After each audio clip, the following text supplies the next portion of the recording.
Happy Easter from everyone here at the Rylee Ranch.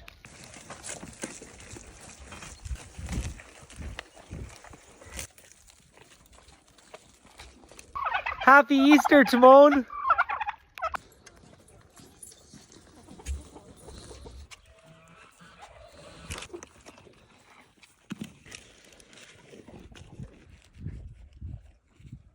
You know, you can't have Easter without Merida the pig. Happy Easter, Merida.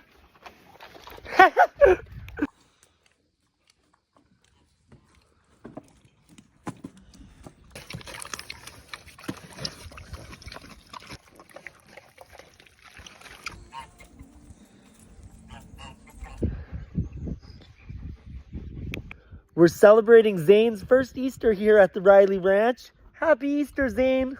Looks like Miguel's protecting some of Patty's Easter eggs, so we have to bring him some food and water.